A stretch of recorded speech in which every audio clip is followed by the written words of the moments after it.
Welcome. On behalf of the Empowered Educators Facilitation Team, welcome to our panel talk. We are so glad that you decided to listen, and we hope that this talk supports and inspires the work that you are doing. Empowered Educators takes place in the Carnegie Museum of Art, though currently on Zoom, and uses both visual art and writing to deepen our thinking and learning while participating in critical discourse on race. As a facilitation team, we believe in legacy keeping and therefore acknowledge the work of our colleagues Erica Gold-Kestenberg and Michelle King. The current slide pictures the original team from the time Empowered Educators became a succinct series versus one-off sessions. The team is now Karen Howard, Annalisa Martinez, Jawanza Ra, and myself. The series continues to use many of the key questions that surfaced in 2018 in regards to power, erasure, and visibility versus invisibility. I'm Hattie. I'm Associate Curator of Education, responsible for all in-gallery training and experiences at K-12, college students and adults at Carnegie Museum of Art in Pittsburgh, PA. I direct the volunteer docent program, professional learning opportunities, and now virtual-led docent experiences. I believe that art is a powerful tool that inspires critical thinking, thoughtful response, and opens us up to possibility, wonder, and deep empathy. I have worked in museum education for over 21 years in 5 institutions across the United States. I hold a BS in art education from Edinburgh University of Pennsylvania and an MA in art history from the University of Montana. Hi, I'm Karen Howard. I am a retired educator for Pittsburgh Public Schools who taught for over 30 years. I believe teachers are curators of curriculum, and I am committed to assist teachers in creating a just and equitable environment. I am a successful writer and poet who also excels in teacher preparation and professional development. I am a Fulbright and a National Endowment for Humanities scholar, as well as a fellow of the National Writing Project. I have a BA in Early Childhood Education and an MED in Curriculum and Instruction, both from Point Park University here in Pittsburgh. Hello, South by Southwest EDU. It is good to be back. I am Annalisa Martinez. I'm a producer and a director, and I work on projects in partnership with organizations all over the world in support of human development in a time of rapid change. I believe that collectivity and human relationships are at the center of more ethical work, sustainability, and advancement. I've recently left 8 years of leadership at my beloved Remake Learning, the US's flagship network for learning innovation, in my pursuit of even more diverse and wildly audacious programs like building a creative arts industry corridor in my beloved Pittsburgh and helping to launch the Pitt Ed Justice Collective. Hi, I'm Jawanza. I'm a critical educator, social analyst, and PhD student in urban education at the University of Pittsburgh. I believe in the potential of the education ecosystem to cultivate a more ethical and equitable society in which public health and social justice thrive. My work includes teaching and developing curricula on anti-racist education, social ethics and justice policies, gender equity, and women's empowerment. I have degrees in curriculum and instruction from Vanderbilt University, religious philosophy and theology from Union Theological Seminary, and social ethics from Fordham University. Empowered Educators. Our objective has never been to tell participants how to do this work, but rather to model through our activities and through our conversations. One of our goals certainly has been to build confidence, not necessarily comfort, in talking about race. And we do see that happening here. So thank you for joining us for this courageous, beautiful work. Empowered Educators was inspired by a joint exhibition, 2020, the Studio Museum in Harlem and Carnegie Museum of Art. This 2017 exhibition featured 20 artists in the Studio Museum's collection, an institution that was created to and continues to uplift and celebrate artists of the African diaspora, as well as 20 artists from the Carnegie Museum of Art's collection, an institution that has historically collected and exhibited Western European and American art. I met Shanta Lawson, who was the Director of Education at the Studio Museum, at a LEAD conference, so I reached out to her. I was overwhelmed by the thought of hosting teacher professional learning about race as a white woman. Shanta was extremely supportive in guiding me to the fact that art educators can and must confront and address stereotypes, bias, equity, racism, and matters of social justice in our work. She told me that we must talk about race and we cannot stop talking about it. Our goal then was to build a community of adult learners and use art to talk about race. We held events rather than a series that offered teachers and school administrators opportunities to connect with artists from the exhibition, like Melvin Edwards, who was a featured artist in the exhibition. My personal friendship with Karen Howard inspired collaboration with the Western Pennsylvania Writing Project, where teachers responded to works within the exhibition through writing, a practice that still continues to today. Teachers were attending, they were participating, they were telling their peers, and also expressing their desire to have hard conversations. Enter Jawanza Ra, PhD candidate at the Center of Urban Education, who stepped forward when the Western Pennsylvania Writing Project director, Laura Root, put a call out to the center. Jawanza presented a two-part lecture and discussion on race talk. And from there, EE as a series was born. In 2018, it became fully underwritten by the Grable Foundation of Pittsburgh, and we are grateful for their support. Participants represent 55 school districts, out-of-school learning, higher ed, and cultural organizations from around the region. Urban, suburban, and rural areas are represented. What started as a predominantly all-white group has grown and expanded to include participants of color. As a nation, over 80% of educators are white. In the Commonwealth of Pennsylvania, 94% of educators are white. And yet no one feels prepared or trained to talk about race. The time we have all spent building the trust and unique relationships with the participants is worth noting. It is not a surprise that when we are physically in the same space, there are many hugs and shared joys, there are tears, and the sessions are really powerful. It is also important to note our relationship as a facilitation team. We ourselves are thinkers, intellectuals, designers, educators, and facilitators. And for me, that is one of the main reasons that this program continues to be so special. I am always stretching and learning and growing as I work with Annalisa, Karen, and Jawanza. The strengths and talents that we each bring keep the series evolving, yet each session remains grounded in race talk. And now Jawanza is going to talk to us about what race talk is. Yes, thank you, Hattie. So, what is race talk and why is it important for educators to practice? Well, as one of the core practices of empowered educators is to utilize art and art spaces to engage in critical discourse on race, let's start with this image. Not only is it a vivid portrayal and slight caricature of what race talk is and can sound like sometimes, it's also a commentary on what race talk is, that is necessary, and how it gets easily derailed, deflected, denied, degraded, and disregarded. Race talk has been defined by scholars very simply as racial dialogue or discussions about race and racism, and or public discursive attempts to negotiate the complex meanings surrounding the concept of race.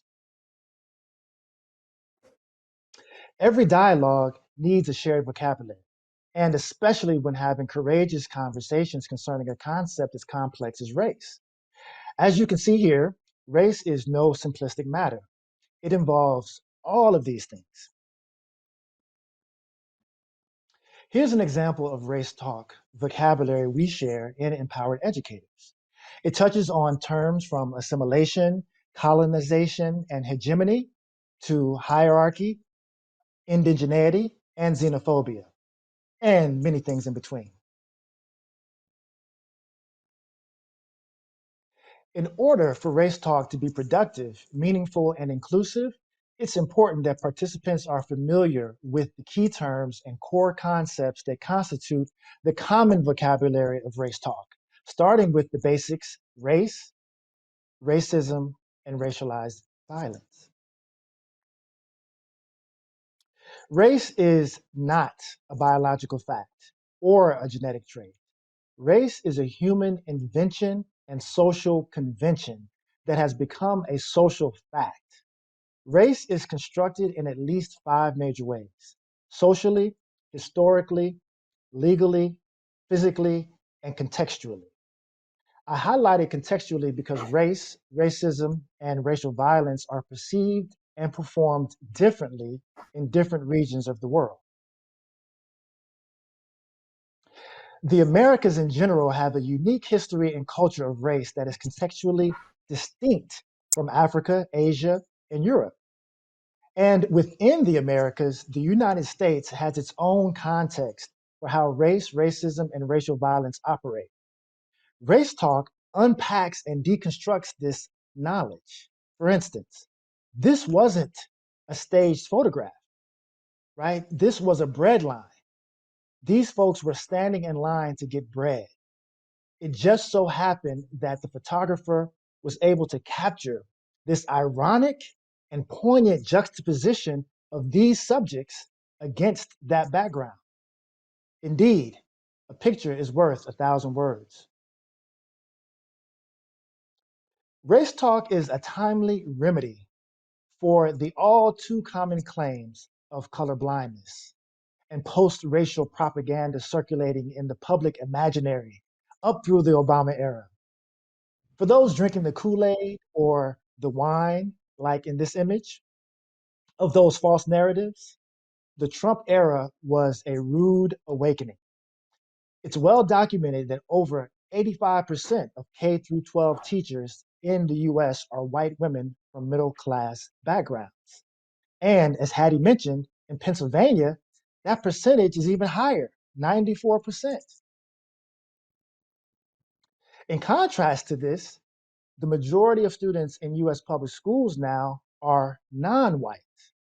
Students of color are the new norm, and educators need to relate and stay relevant, not colorblind. This so-called browning of America is another reason why it is important for educators to gain skills in race talk. Indeed, like the former director of Remake Learning said, race talk is a work skill in the 21st century. Race talk is a skill and requires racial literacy. And racial literacy helps educators recognize and explain the implications of race and the consequences of racism. Yes, the consequences of racism and the trauma of racialized violence. When public school students are not equipped for the future, what happens to them? Where do they end up? Although this image may appear to not have anything to do with race, race talk must be seen through a larger prism than just the individual. It must be seen through the institutional, structural, and societal factors of racism. And this is why we do the work. It's not neutral. These are learned behaviors. Race talk enables us to be anti-racist, and racial literacy is a skill that must be learned. So now, Karen is going to talk to us about knowledge building and praxis. Knowledge building is critical to any classroom. Crathwall, 2002, categorizes knowledge into four types: factual, what you know; conceptual, what you understand; procedural, how to do; metacognitive, knowing what you know or what you need to learn. This type of teaching relies on teachers sharing information and skills, and students successfully demonstrate what they learn by through factual testing and positive results. Knowledge building acquired by this method may not be retained by most students for any length of time. Praxis, on the other hand, provides students and teachers to enter the lifelong process of learning at the same time. It affords teachers the opportunity to create viable learning environments by sharing knowledge building process. Praxis, or the practice of learning, allows teachers to become vulnerable to tell their stories as they listen to their students share their own stories. In this environment, students can test what they know with their peers and teacher without the fear of being wrong. This caliber of teaching makes for a just and equitable classroom. Learning can be uncomfortable and difficult. Skills are necessary. What is more important than skills is the ability for a teacher to exhibit their passion for learning, to ignite the same for learning within their students. Once students fall in love with learning, they will master the skills needed for success.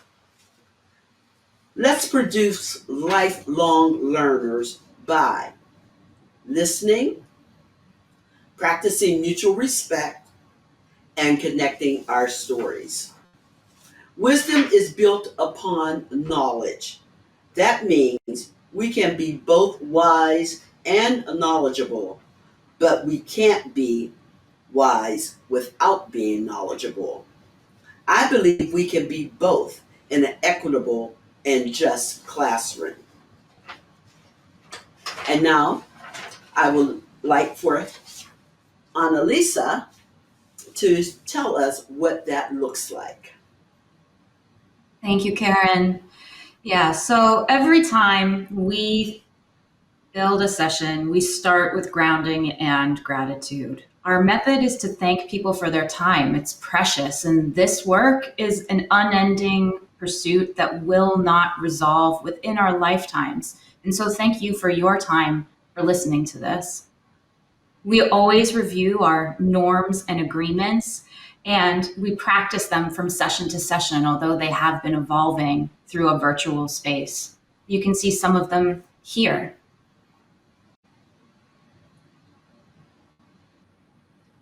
We also practice what we call the 4 levels of listening. And so that first level, critical importance, Charlie Brown, teacher listening. The second level, Twitter listening. You're listening for your trigger words. Are you for or against me? Are you Democrat? Are you Republican? Are you my tribe? Are you not my tribe? The third level of listening, conversation, an exchange of thought and idea, sometimes even listening for your turn to speak, but nonetheless an exchange. And that fourth level of listening, that's the good stuff. That's listening someone into their own wisdom. That's often sitting more silent than speaking. It often takes the form of asking questions and what we often hear as active listening. And this is our highest pursuit when it comes to the fourth level of listening and empowered educators. As with thanking people for their time, we often start with a grounding exercise, and that can include spoken word or reading stories aloud. And we're so grateful for Karen for being our resident griot, who has offered the works of Pink and Say by Patricia Polacco and Solway by Lupita Nyong'o. And we center on our core question, which you can see here. in which we imagine a just world where inequities have been eradicated. How does that society operate? What are your personal experiences living in this world? In this, we take somewhat of a speculative mindset to our approach as well. And this series has given us a wonderful opportunity to co-create a learning experience together. The honest feedback has been appreciated and a vital part of our process. We know that we could never make every learner happy, but it's our sincere hope that they feel seen and heard and included in the development of this program. And we've evolved to be more explicit in our praxis to model in a way that can directly translate to a classroom or an out-of-school time learning environment. Modeling behavior is important to our pedagogical approach, and we do this from session to session in different ways.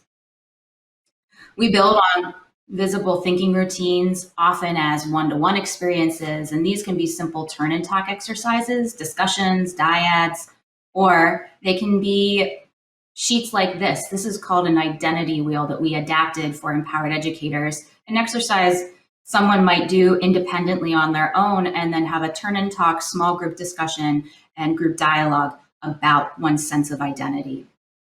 We wanted to make sure that you had the resources, and so you could take a quick snap of what we adopted that from. 3, 2, 1, snap. And of course, we elevate and operate in public discourse, and the great debrief is a community practice that we take always once, but often more than once during a session. And we use self-reflective writing practices, journaling, critically important to our practice. Again, so grateful for the Western Pennsylvania Writing Project's role in this work, where we can have independent journaling exercises, and we have in-gallery opportunities to practice with emergent themes that arise from the Carnegie Museum of Art. And during isolation, we've been working much more with the written word and culture as well. Live in the galleries, here are some of the earliest themes that we use to practice. Here you see Lynette Yidom Boache, No Need of Speech, which you can check out right now at the Tate Modern in Britain, or excuse me, at the Tate Britain. Travara Strong, The Encyclopedia of Invisibility, a beautiful work still active in parts of the Carnegie, and Koyo Koyo, Dig Where You Stand, thinking about the ideals of radical curation.